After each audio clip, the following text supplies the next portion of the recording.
This is the strategy that I used to make my first million in sports betting. Now, it's a strategy that I have claimed as the line maker method. The reason why I've claimed this is because it's exactly what the name of everything dictates. You're making the line and adjusting it according to what you want it to be and what's going to give you an edge rather than what the sports books are just going to be putting out there for you, which are the sucker bets. So it is going to be implied probability. Okay, implied probability is the odds that the sports book gives you straight up. So let's say, for example, minus 150. Minus 150 has a 60% implied probability. Okay, so if you just played minus 150s all the time, you should hit around 60%. That's the break-even mark. Now, compare this to true probability. True probability means what's the actual chance that this is actually going to occur? The actual chance of this occurring, okay? Because it is different from this number right here. And this is where the line maker method comes into play, and this is where you're able to make your own line to give yourself an edge. So the true probability, let's say, for example, let's say the true probability of this play right here is actually 66%, okay? That means that the odds should actually be minus 200. There's a discrepancy there, as you can see.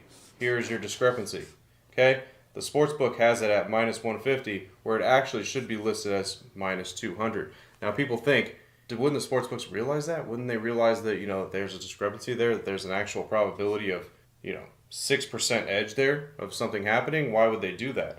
Well, they don't, okay? They don't do that. The reason why is because this number here, you're most likely making that number on an alternate line for a player prop, okay? This is literally being able to make your own lines, hence being the line maker, okay? You are making your own line to adjust it to give yourself an edge here. So we adjust this number, for example, right here. We take our implied probability, but we adjusted it to where we're actually getting a better true probability there, thus giving us a plus 6% edge. And just like that, long term, you're able to profit because you're giving yourself an edge long term by making your own lines and setting your own lines on alternate lines rather than just going with what the sports book gives you. Now, I usually get a lot of questions of people asking, like, does this work with totals? Does it work with money lines? Does it work with spreads? It is very hard, and you have to have literally an AI system to be able to find the edge within the actual total spreads and money lines of plays. This is much easier with player props, okay? Player props, it comes down to what? That one player either doing something or he's not. Not a whole team combined having to be able to do certain things. So it's way easier with player props to adapt this method to be able to give yourself an edge long. Now let's go ahead and use an example here. All right, let's use the NFL. Let's use passing yards for Patrick Mahomes. Okay, let's say Patrick Mahomes, his implied probability to go over 225 plus passing yards is minus 150, okay, which is 60% implied probability. Now, if we go and actually look at the statistics of Patrick Mahomes for, let's say, the current season or the year before, you could use either, depending on when you're watching this video, obviously. And if you look, and let's just say, for example, that he ends up being able to surpass this number in certain matchups, because that's what it comes down to. It doesn't come down to overall. It comes down to certain matchups that he's going against. Okay, that's where the difference comes. It's not just overall, because there's apps that give you overall probability of stuff, but that's just overall in general. You have to find within the matchup that makes sense.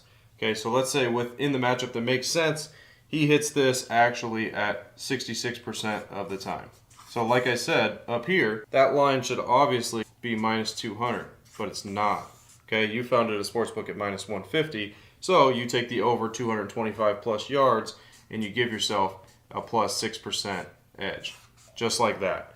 And when you replicate that over and over and over the course of years, that is exactly how you're able to stack your bankroll and literally get on the blueprint and the path to making $1 million. Now, I've made a set of rules that literally you need to apply to be able to get to that $1 million mark and actually be successful with sports betting. And I'm about to reveal those to you right now. If you guys want the plays that fit this criteria day in and day out, every single day, sent to you directly, make sure you guys click the link in the description. Now, these are my rules to success when it comes to sports betting on your climb to make $1 million within sports betting. Now, the first rule was only bet plus edge plays. Those are plays that literally give me a shot at the best opportunity of winning. All right? What that means is you're taking implied probability and true probability and putting those together to give yourself a plus edge. If that doesn't happen, then I wasn't playing it. Okay? I was not playing it because some of the times I would think a play is going to win just in my gut. But real life on paper with math, there was a negative edge behind it. And then long term, that would make me lose. So I realized I had to make that transition to realizing what plus edge was and what that meant, and how to mash your implied probability that the odds give you from the sports book to the true probability of that event actually occurring, and giving myself a plus opportunity to be able to set myself up for the best bet possible. Number 2 was making sure that I'm playing all sports throughout the year. A lot of the times, like back when I first started, I just wanted to do football just like everybody else. And everybody's like, oh man, like football's the best. That's the best sport to bet. It's most exciting, right? Well, when you realize football actually only happens once really a week, because that's when all the games actually happen, it's nearly impossible to just rely on that. You have to be able to bet on all the sports. You have to. You have to bet on all of them because you have to stay consistent each and every day. Which brings me to actually number 3. Number 3 is being consistent. Because if you're not consistent, then you might miss days where there were plays that you should have been betting. You have to be consistent with it. You can't be lazy. Okay, if you're lazy with it and you don't treat this like an actual job or like another business, guess what? You are going to end up losing money and you're just going to donate. This happens time and time again because when you don't stay consistent, and that's with anything in life, not just sports betting, but when you don't stay consistent with something, you become lazy, you slack off, and guess what? Negative results end up happening. Number 4 was don't tilt. This is a big one, all right? This is tilting / chasing losses. This is the biggest part because even if you have the right plays and you're staying consistent, one day where you tilt and you chase a bunch of losses because you can't handle taking a losing day, that's the day where you lose everything. And me coming up in sports betting, that's happened to me time and time again, where I chased a bunch of losses literally within one day and blew a ton of money just trying to chase the one loss that I occurred because I couldn't handle the emotion of taking a losing day. So you have to master this part of the process, which is not tilting. You have to, because if you don't master that part, you will lose a bunch of money. None of the other stuff matters if you can't control the emotion of not tilting. I had to make sure that I realized there's going to be losing days. You can't win every single day. It's going to happen. Sometimes you can't win every single month. There might be a month where you actually take a loss and you have to work 30, 31 days of doing this to end up actually losing money. That's the toughest part, but that's real life. And that's actually what happens when you're doing this at a professional level, is you have to understand how to lose. If you can't take losing and understand how to lose, that is going to kill you. Winning is easy, right? Winning feels great. You feel like you're on top of the world when you keep winning. But when you're losing, that's what defines you. Number 5 was sports books. Now, you need to have multiple sports books to do this at a high level. There's no ifs, ands, or buts to it. There's just none. You have to have multiple sports books. Because if you're trying to literally be a professional sports bettor at one sports book, you're not going to make $1 million at one sports book because they're not going to allow you to do that because the sports book will cut you off. And I learned that the hard way because coming up, I was sticking to 1 or 2 sports books. Then my unit size gradually started getting bigger and bigger. And next thing you know, they completely shut me off because I was getting too high of a unit size and consistently winning. They don't want your action anymore. So they just kick you off the platform or they limit you till you don't want to play it anymore. So you have to have multiple sports books and multiple accounts. Whether the accounts be in your name, your wife's name, or sibling's name, anything like that, you have to have multiple accounts to do this at a high level to think you even have a shot to make $1 million doing this. Now, number 6, not only do you need a bunch of accounts, but you need to prime those accounts. Now, what does that mean? Priming my accounts for sportsbooks. So what this means is you literally have to bet within the sportsbook, but you also have to make stupid bets here and there. So what I mean by that, so to connect the dots here. Now this might sound a bit silly, but this is what you actually have to do. So let's say you're betting, you get to the point you're betting $1,000 a game, okay? And you have it split up between multiple sports books, but you got 4 sports books, you're doing $250 a piece at each sports book on a bet. Well, even at that level, you could trigger a certain flag within the sports book if that's all you're doing. So to prime that account, what you have to do is, like, if you're betting $1,000 unit size, you would take $5, all right? Take $5 and you would do one of those 10-team long shot parlay. That's gonna lose, okay? It's gonna lose. But what that does is that makes the sportsbook algorithm make you look like a amateur, because like no professional sports bettor is betting this, okay? They're not doing those. So if you throw a couple of those in here and there, they think, oh, this guy's, he's still trying to hit those parlays, like he's still an amateur bettor or whatnot. So it throws the algorithm off a little bit on the sportsbook. So it kind of primes your account. That's what it does. It primes your account to make you seem like you're an amateur rather than a sharp bettor. Now, number 7 is compounding your bankroll. Now, this is the key to making that $1 million. This right here, okay? This is the key to making that $1 million, is compounding your bankroll. Because if, let's say you start out with $1,000, $2,000, I mean, it's going to take you literally years, decades to be able to get to the level where you're betting to make $1 million, okay?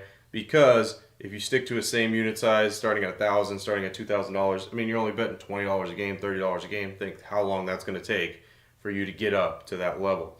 So compounding your bankroll is what you have to do month in and month out. Now I'm going to show you guys exactly, using a calculator, how that works and how the different bankrolls, how long it's going to take for you to be able to make $1 million. Alright, so I want you guys to see here. This is a calculator that I literally made. It's a compound interest calculator. Alright, this is to pretty much get your projection of how long it's going to take you to be able to make a certain amount of money. So let's say you're starting out with a $1,000 bankroll here. Alright, let's say you're starting out with a $1,000 bankroll. And let's say your unit size is 2% of that. You know, that's $20 per unit, okay? Units gained per month. Let's do modest, all right? Modest, this is something that's obtainable by everybody, which is 5 units, all right? 5 units can be obtainable by anybody. So let's take a look at the year plan here. This is over 5 years. You take that $1,000 bankroll, you compound it each month. So that means every single start of every single month, you take your overall bankroll, and now you're betting 2% of that, okay? And over the time frame of 5 years, you're at 300,000. Now let's see, 6 years. 6 years, you've made it up to nearly that $1 million mark. Now, the biggest part of this is obviously the time frame, right? You have to stay consistent. You have to do this for 6 years. But imagine taking what investment is going to take you $1,000 and in 6 years produce $1 million. Not too many, right? Not too many. But you have to have the right strategy, and you have to know exactly what you're doing to be able to produce 5 units per month. Now let's go ahead and use an example of a $5,000 bankroll. Okay, let's say a $5,000 bankroll at a 2% unit size. Same thing here, 5 units per month, which is modest. Look at the 6-year time frame here. You're taking 5,000, you turn that into 4.7 million. All right, it's obviously not going to take that long to get to $1 million. So it's going to take you about 4.5 years, okay? Because at 5 years, you're at 1.5 million off a $5,000 bankroll. So about 4.5 years, you're able to literally get to that level, okay? As you can see here, year 4, you'd be at $500,000, and then probably around right here in the middle, okay? 4.5 years, you've reached that $1 million mark. But this is literally at the most modest level, okay, of making 5 units per month. Anybody can make 5 units per month if you just have the right basic strategy together. If you have any strategy that I've taught you whatsoever, literally you could make 5 units a month just off of that. Now let's go ahead and discuss the mind, okay, along this journey, because this is huge as well. Like I said, the emotion that comes into play here, what you're going to deal with. You're going to deal with the ups and the downs of sports betting. The winning, the losing. That's what it is, right? This is winning and this is losing. That's how it goes. You have to deal with the ups and downs, the emotional roller coaster. What is sports betting, okay? Because that is really what's going to define you and be able to keep you on the train to stay consistent. Because being consistent is the most important part of this process. Because if you're not consistent, guess what? You're going to lose everything, okay? And if you're not emotionally in control of your mind, you're going to lose everything. It's very important, okay? So to control this emotion, you have to realize this number one thing, okay? Number one thing right here. There's always tomorrow, okay? Realize that. There's always tomorrow. You have to realize this. There's always going to be another set of games tomorrow. So there's no reason to empty the tank today. As long as you realize that and you literally bake this into your brain, guess what? You're going to survive and you're going to be able to literally take any size bankroll and build it up to more money than you've ever seen doing anything else. But you have to remind yourself there's always tomorrow. Because most of the time when I was coming up in sports betting, I would have that feeling on a day where there's like, you would think you have to make everything back in that one day, or you have to make a ton of money in that one day, and then like, oh, well, maybe, there is no tomorrow. But guess what? There's always more games to play. There's always another opportunity the next day. So as long as you bake this into your brain that there's always another game tomorrow, that it may take you a week to get back maybe some losses, but guess what? As long as you stay with the system and you stay literally consistent and don't let the emotion and the ups and downs take control of your mind, you will be successful. There's no doubt about it. But you have to literally follow the exact rules that I taught you and the strategy that I taught you in this video, because that is how you will be successful.